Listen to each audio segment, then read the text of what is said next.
દાહોદના ધાનપુરમાં ચાડિયાના મેળામાં માનવ મહેરામણ ઉમટ્યું। મંત્રી બચુભાઈ ખાબડની ઉપસ્થિતિમાં આદિવાસી સંસ્કૃતિના થયા દર્શન। દાહોદ જિલ્લાના ધાનપુર તાલુકામાં હોળી ધૂળેટી પર્વ બાદ પરંપરાગત રીતે યોજાતો સુપ્રસિદ્ધ મેળો આ વર્ષે પણ ભારે હર્ષોલ્લાસ અને ભવ્યતા સાથે સંપન્ન થયો હતો।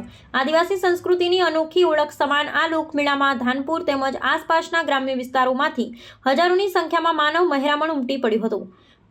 મેળાના આયોજનને પગલે સમગ્ર પંથકમાં ઉત્સવ અને ઉમંગનો માહોલ જોવા મળ્યો હતો, જ્યાં લોકો સહપરિવાર આ પરંપરાગત ઉત્સવનો આનંદ માણવા મોટી સંખ્યામાં ઉમટી પડ્યા હતા।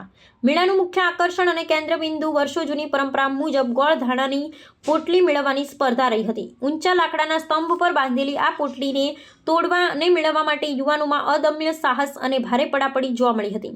જ્યાં મેળાની આગવી વિશેષતા છે, આ ઉપરાંત મેળામાં બાળકો અને યુવાનો માટે મનોરંજનના સાધનો જેવા કે ચકડોળ અને વિવિધ રાઇડ્સની વ્યવસ્થા કરવામાં આવી હતી। પરંપરાગત ઢોલ નગારાના તાલે આદિવાસી યુવક યુવતીઓએ સમૂહ નૃત્ય કરી પોતાની ભાતીગળ સંસ્કૃતિને ઉજાગર કરી હતી, જેના કારણે વાતાવરણ જીવંત બની ગયું હતું। આ લોકમેળો માત્ર મનોરંજનનું માધ્યમ ન રહેતા આદિવાસી સમાજમાં સામાજિક એકતા અને સાંસ્કૃતિક વિરાસતનું જીવંત પ્રતીક સાબિત થયો છે।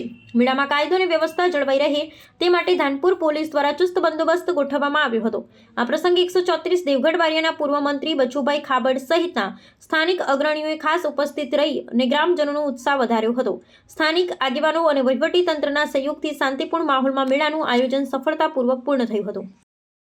આજે ધાનપુર તાલુકાના ધાનપુર ગામે 12 મહિને હોળી ધૂળેટી પછીનો ચાડિયાનો મેળો હતો। એમાં સવારથી એનો શુભારંભ કર્યો હતો અને એ ગામની બહેનો પણ ચાડિયા તરીકે ઉપર ચડે છે ઇનામ લેવા માટે। એનો પણ સ્વાગત બહેનો કરતી હોય છે।